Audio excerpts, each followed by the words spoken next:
In this video, we're going to go over the language arts checkpoints and where to find them and what they are.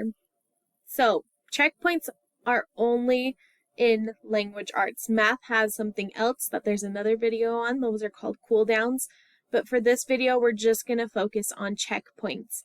So right now I'm in the year page, and this is a student view. For language arts, we have our projects right along here. These are our projects for the entire school year. In each project, there are separate checkpoints. Checkpoints are really just the assignments.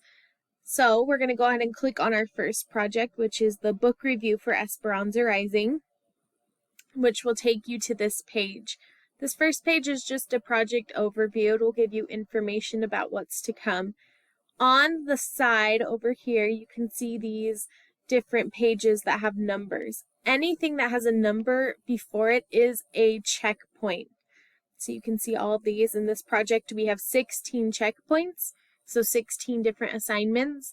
And then these stars are the final projects or products. There's another video about final products as well that you can find. For this video right now, we're just going to focus on these checkpoints.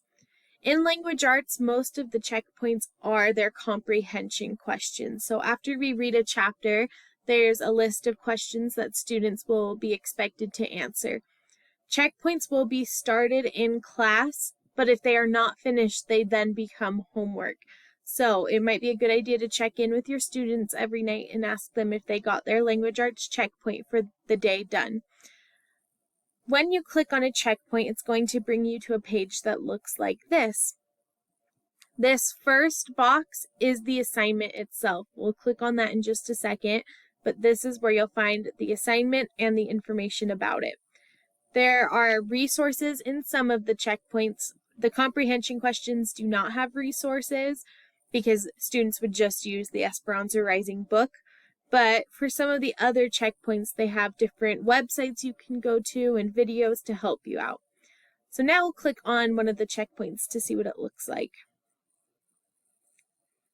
So this is what the students will see when they want to do their checkpoint or assignment. So this one is the predicting plot checkpoint. There's instructions on what to do, and then it will tell them what to type in and what is expected of them. Over on the right, there's a checkpoint focus, so things that they are looking for. So in this one, we're going to be looking at word choice and analyzing how the author's word choice impacts the meaning, tone, or mood of a text, and explaining how word choice relates to context or medium. So when the teacher is grading this assignment, they're really going to be focusing on word choice. When a student is done completing this assignment, and they can just type right into the document, as soon as they're done, they'll hit this request feedback button. As soon as they do that, it will say you requested feedback. And then they can get right out of it and go on to the next checkpoint if they're ready for it. They'll also have a little feedback requested button right here.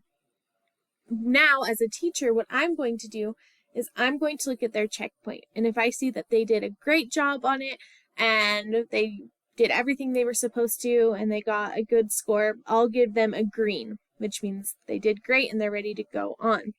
If I see that there are some elements that are missing or I think they need to improve one of their answers or more of their answers, I'll give them a yellow. And there will usually be comments with that. That just means that there's something that needs to be fixed.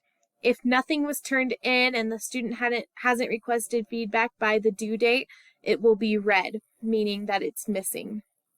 So once you have those submitted, the teacher will give feedback. On the year page now, if I hover over the book review for Esperanza Rising, you'll see under the word checkpoints, there's a lot of little circles. Each circle corresponds with one checkpoint. So that first circle is the first checkpoint, and if they did a great job on it and they're ready to move on, that circle will then turn green. If they need to revise something, it'll turn yellow, and if it's missing, it will turn red. So just by hovering over this, students can do a quick check on how am I doing on my checkpoints? Do I need to fix any? Do I have any that are missing that I need to catch up on? So that's all for the language arts checkpoints. And these are available at home on any device that can log into Summit.